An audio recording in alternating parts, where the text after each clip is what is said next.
Hello, this is Bwana from Bwana.tv, and today I want to talk about Elite Dangerous. I want to talk about a follow-up video to my previous video where I talked about mining and mining being dead as of patch 3. Since then, Frontier has released a known issues forum post, which states some of the issues that they found and that they've acknowledged. I think the one we're most interested in is the overlapping hotspots as it pertains to mining. It states in the known issues post that with patch 3, we implemented a change that was primarily intended to bring down the effects of multiple overlapping hotspots, especially on rarer commodities such as low temperature diamonds. We're currently looking at data from the live game to determine the actual impact that it is having, and we'll review this based on our projections. If the data does not meet our expectations, we will be making changes accordingly. This was posted on July 16th, and they also acknowledged that the tritium was actually an issue that they did not intend. It says one of the most noted points of feedback we've seen so far is that the rarity of tritium has been negatively impacted. We'd like to make it clear that any negative impact on locating and mining tritium is unintentional, and the intention is for tritium to remain as accessible as it was prior to patch 3. Another surprise in this known issues was that they added the addendum that fleet carriers are now limited on their purchase orders. It says fleet carrier purchase orders are now limited to a maximum order of 2 billion credits. This was omitted from the patch notes, and we apologize for any confusion this has caused. Big time nerf there for fleet carrier transactions. I know I made quite a bit of money by flipping commodities on my fleet carriers, and that has been nerfed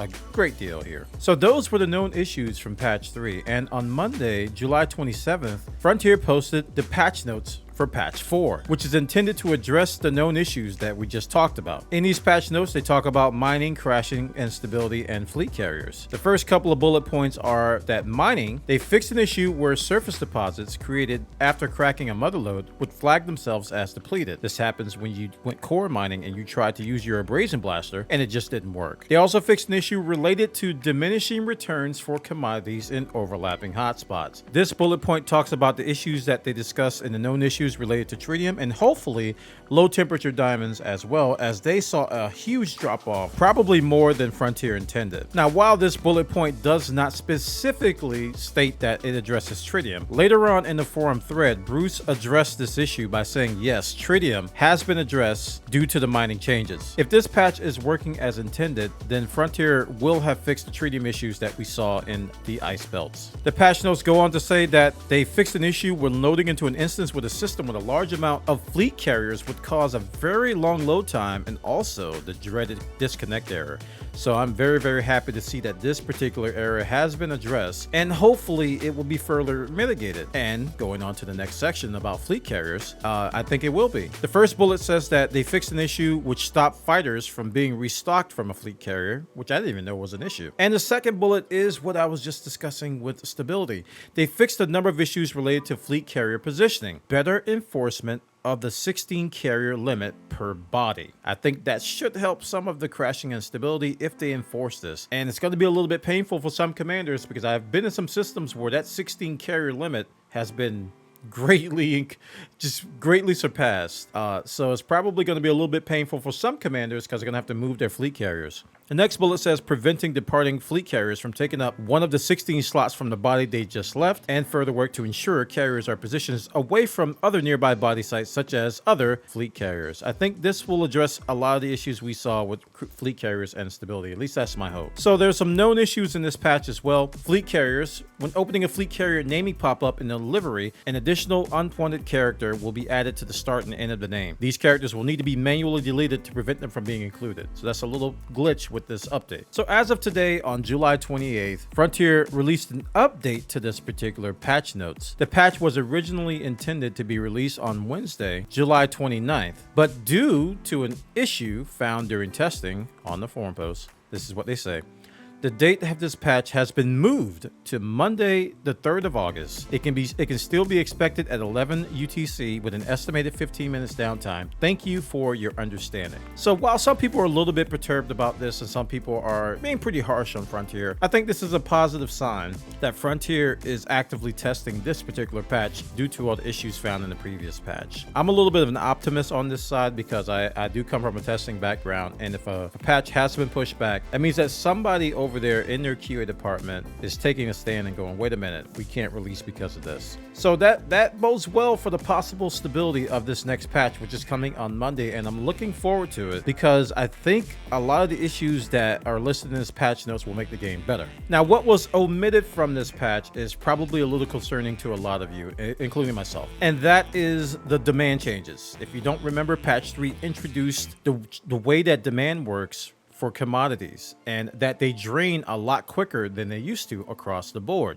And I stated in my previous video that this is something that we as players could work around and work with as we gain more knowledge. And I think over time, we've kind of seen that. I think some of the players have adjusted to it. We know not to rely on Anara and EDDB for our supply and demand information because it gets outdated really fast due to the demand changes that happen. I'm really hoping that Frontier adjusts the trickle-down rate of the demand as more and more commanders buy commodities at stations. It's still a little bit too fast for my taste. And if you've tried to sell Paynite, which I'm showing in this video that I'm mining, if you tried to sell Paynite, you probably know what's going on. If you tried to sell low temperature diamonds, you really know what's going on because it's really bad over there. There's a lot more commanders selling low temperature diamonds over the past couple weeks than there were Paynite. But now the Paynite train is starting to pick up because more and more commanders are realizing that this is the best way to make money from mining. In my previous video, I said that mining is dead, and I mistakenly did some Paynite testing in the wrong part of the belt. If you remember, Paynite, you probably don't know this, but Paynite should be mined from the metallic part of the rings and not the metal rich, which is the internal ring. So if you mine the external ring, you're not going to find any Paynite, even though it says Paynite hotspot.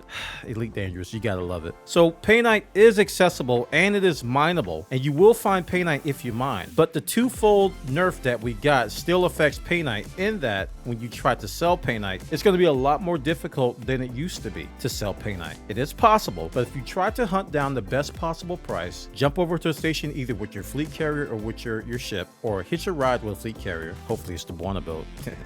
Bwana boat.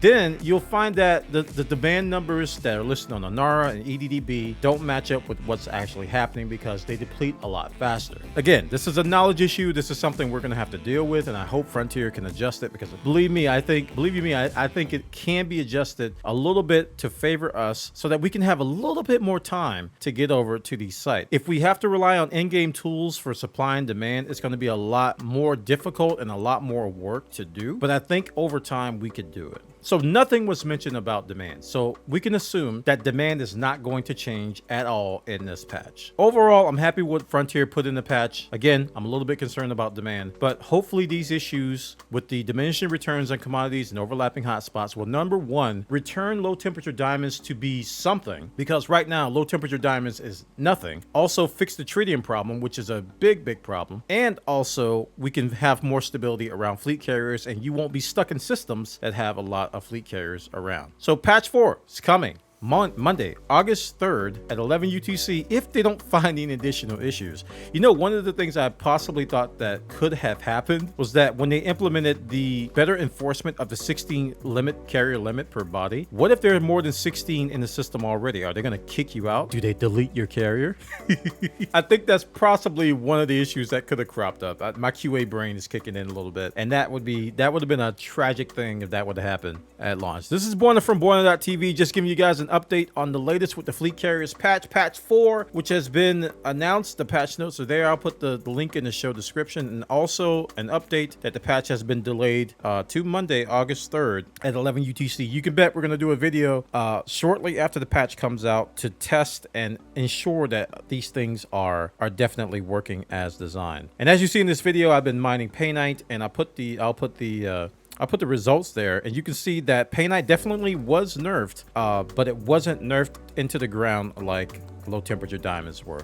Thankfully, the mining analyzer can kind of give me some solid numbers on what it was compared to before with the double hotspots compared to what it is now. It's a little bit less, but it's definitely manageable. But the problem, again, the nerf was twofold. You mine the Paynite, but you still got to sell it, and I think that's still a pain point. Take care, guys. I'll see you on Monday, and we can see if this patch actually addressed the issues. Bye-bye. Have a great day. If you enjoyed the video, please comment, like, subscribe, and please join my Patreon at patreon.com/Bwana. Thank you, patrons, for being so awesome. You guys are incredible. You get benefits like a special place in our Discord, and also you get a weekly newsletter where I discuss the behind the scenes of what's going on at Casa de Bwana.tv. Take care, guys. Have a great day. I'm out.